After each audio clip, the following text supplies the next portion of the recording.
Hey everyone, it's Devin from Desktop Vision, and what you just saw was a sneak peek at the gesture-controlled robot we're going to be building together over the next few minutes using the Desktop Vision VR Dev Server. There are three advantages to using the VR Dev Server in development. The first is that you get a live preview of your changes as you make them, and this makes it a lot easier to debug.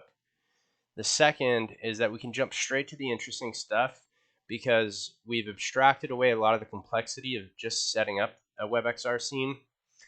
And third, when we're done, we can quickly and easily build and deploy the web app to some static hosting. So if you're watching this on a platform other than YouTube, I'll link to the full YouTube video in the comments below. But that said, let's jump straight into it.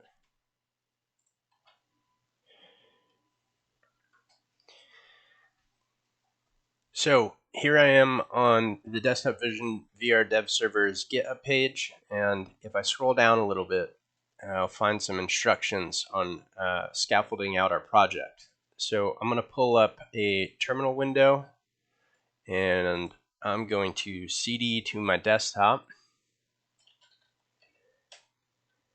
and we will npx dgit desktop vision.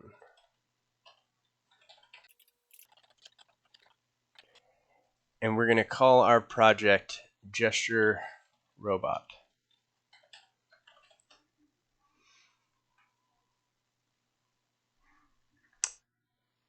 And let's pull up Gesture Robot in VS Code. We will trust the author here. Now we'll pull up our terminal here, and if we jump back to our instructions, we've already cd'd into the project. Now it's telling us to run npm I and npm run dev. So I will jump back to Gesture Robot, npm I. Let's just do and npm run dev.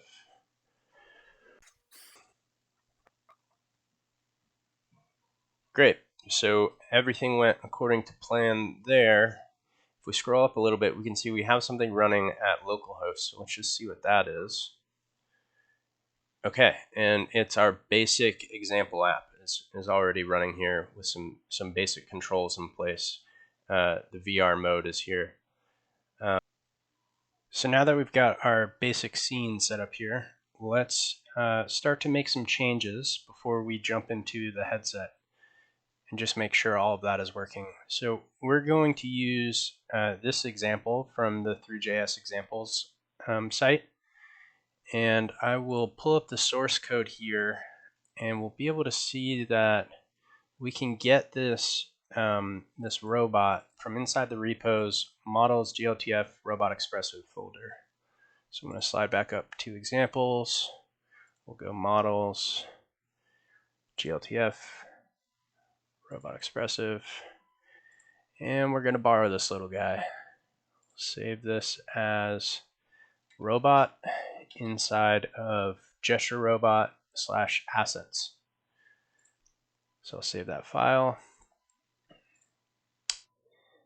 and we'll jump back to the code. All of the code that we're going to write is going to be inside of here in index.js. So let's update this model. I'm going to Control D to select all of those, and we're going to call this robot. And let's kill this rotation that's happening. Let's just save the file, and we'll jump back to localhost 3000. Let's hit a refresh here. Alrighty, we've got our robot in the scene. So now there's one more thing I want to get before we jump into the headset and start tinkering. One other dependency, and that's the handy.js library. Now I've forked the repo from a person named Stuart, and I made a small change that makes it work better in our scene. If you're curious about that change, you can just look you can look at the commit here. But what we're going to do in our project is I'm gonna kill the dev server, and I'm going to npm I d bradley fl / handy.js. I believe that is correct. Yes. Now npm should go and fetch this dependency directly from my fork on GitHub, and we should see that update here in our dependencies. Let's see. Cool. It's there.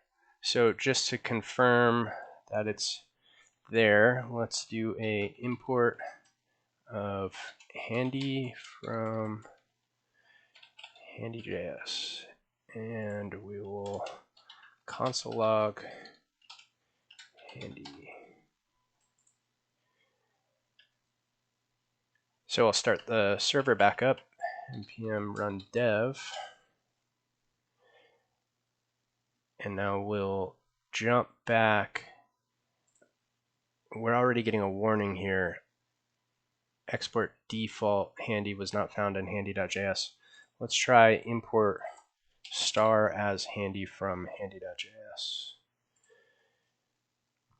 Okay, and we'll jump back to localhost 3000. Great. So now we've got handy loaded up in our scene, and we've got our robot. So now it's time to jump in the headset and start making some gesture controls.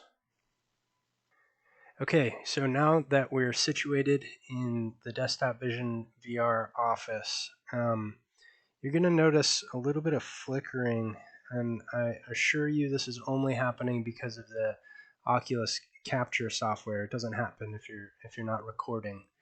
But there's one thing I want to fix very quickly before we get too far here. I don't like the way I imported handy here, so I'm going to wrap it in some brackets. And that should be fine. And I think I already have my VR dev server running, but I'm going to turn it off. I'm going to turn it back on. We're going to select inside of Gesture Robots public folder. We're going to select the bundle. And now Desktop Vision is going to execute that bundle every time a change is made inside of our index.js here. So now that we selected the file, we should find our robot in here. And as we start to make some changes, so he's a little bit high up and maybe a little bit too close to us, so let's drop him back to 0.6 and 1. And if we save the file, we should see our robot jump down into position.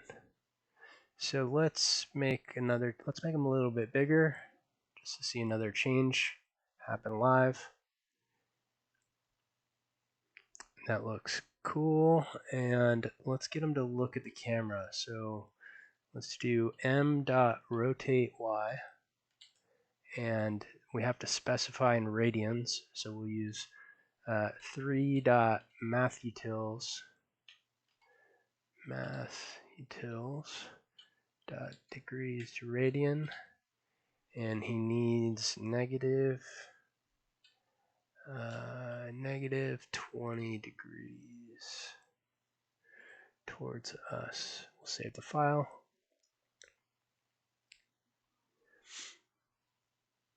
All right, and it's a little bit dark in here, so let's make some space to add some lights. The way we're going to add lights is just using dvscene.add. We're going to make a directional light and an ambient light. So when we save the file,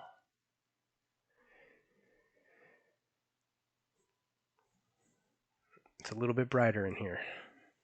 Everything looks a little bit different. That's cool. There's one more thing I got to do while we're here. I'm going to define window.camera, and I'm going to set it equal to dv camera.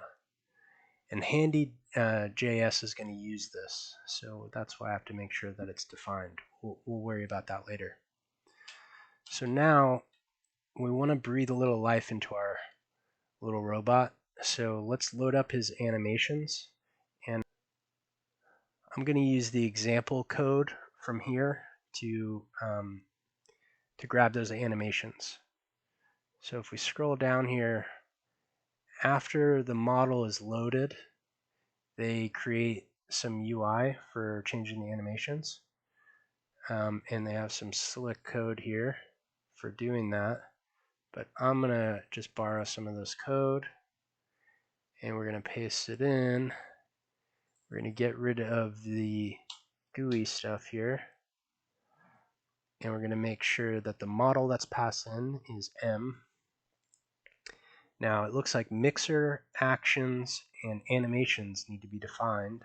I know animations come in with the GLTF, so I'm going to do const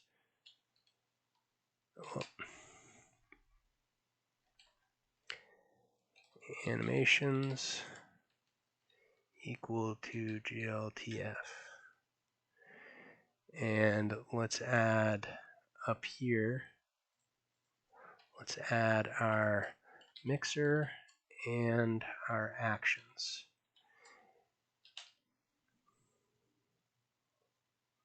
Okay, so after the actions are all created, we should set our actions to, let's see, let's set it to idle. So we'll just call .play on there. And now that we're manipulating our actions, or our animation mixer, we need to make sure that the animation mixer is being updated. And for that, we're going to need a clock. So let's define our clock up here. Let's do clock equals new 3 dot clock. And we're going to grab our delta time every frame. So const dt equals clock dot get delta. And now if we have an animation mixer defined, then we will call mixer dot update and pass in the delta time. Okay, so when I save that file, our robot should come to life here. Awesome. It looks like the old version of him didn't fully get pulled. Let's see if we update one more time.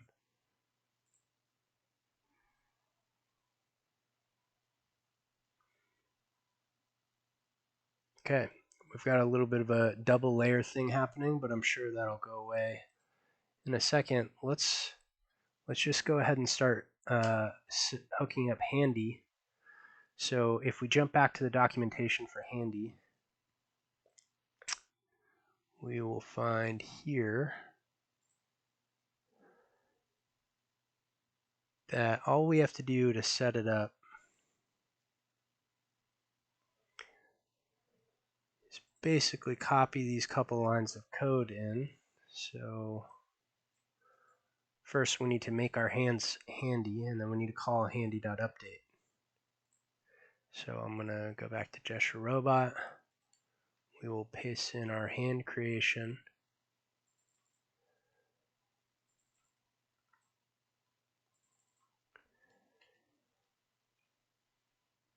And down in our DV tick, we're going to call handy.update.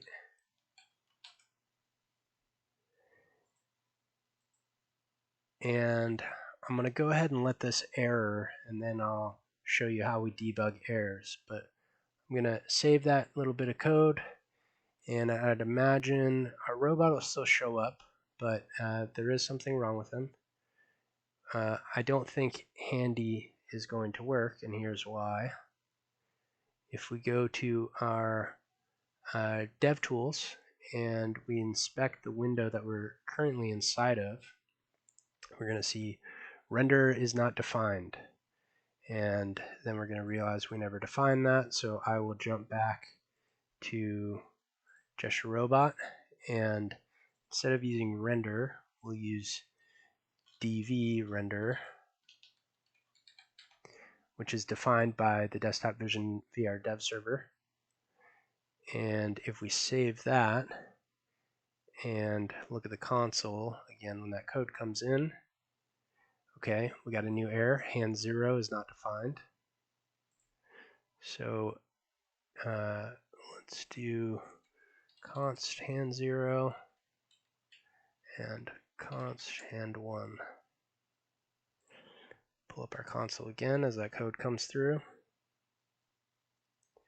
Okay, no errors after we've made those changes.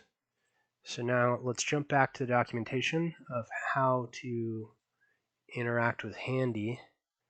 Can't forget to add this handy.update, so we'll do that in a second. If it's not already there, I might have already done that. But here's how we're going to respond to gestures. Handy.left.add event listener, pose begin, do something, right? So for us, I am going to paste this in, and we are going to make sure this is happening on hand 0. And we'll do, when we give a thumbs up pose, we will call actions. I believe the action is defined up here. Thumbs up.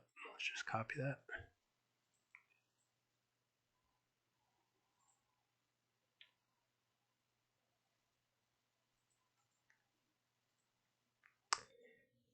And we will reset the animation, and then we will play it every time that we give a thumbs up. And let's copy this from the hand 0 and also put it on hand 1. Thumbs up, reset, and play. Okay, so now we've made the change, saved the change, got a hot reload, and now we'll give him a thumbs up, and he gave us a thumbs up back. Let's do another thumbs up. Give us one back. Left hand. Oh, didn't get that one. Got it. Cool. So let's do one more.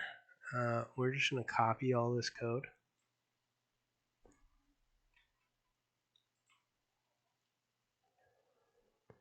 And we're going to handle the peace sign on both hands. And when we give him a peace sign, he is going to wave to us.